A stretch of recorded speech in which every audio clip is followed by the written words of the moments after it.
Hi, this is Steve Ostrom with Coldwell and Roseville and Rocklin.com, and today we're with Dara Delgado, who does all types of loans, but after the Sept article about a week or two ago, they had a thing about people being stuck in their homes, and we're both doing transactions all the time with people buying their new homes and renting out the other ones. There's just a few tricks to it, and I wanted Dara to help explain, two of the major things. The first one's the explanation letter. Mm-hmm.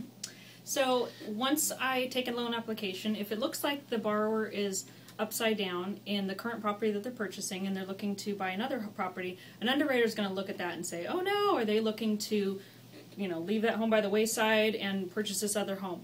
And many of us do not plan on doing that.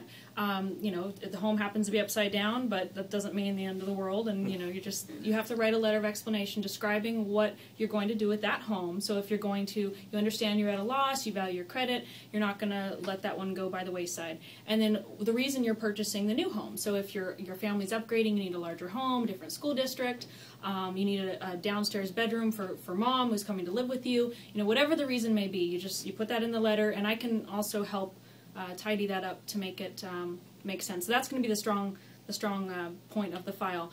And the underwriter looking at it, she's a person just like you and me and you. Yeah. And so it just has to make sense. And does that mean I can't just write that interest rates are 4% and I think I should buy as much houses as I can? I can't do that for an explanation letter? No. Oh, bummer. Shoot, that was what I was planning on doing.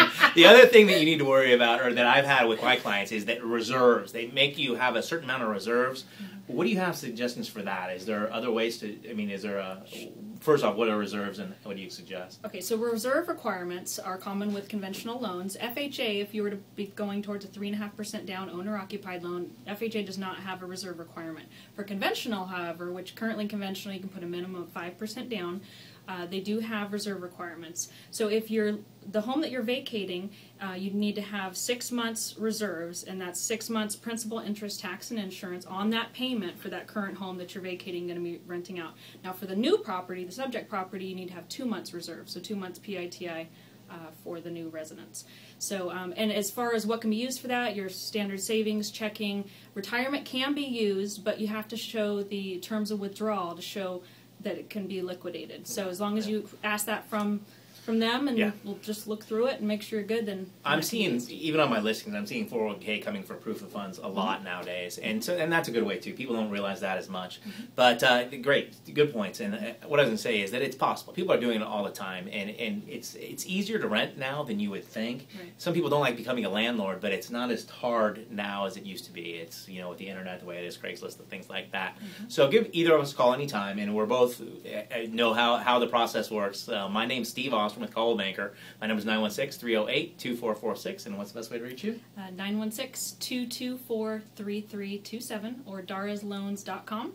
And if you have a scenario and you're just curious, it's real simple for me. It takes about 10 minutes. I can run through your scenario, see if it makes sense, and if we can get an approval. Yeah, definitely the first place to start is the lender, because they usually know the ways to get there.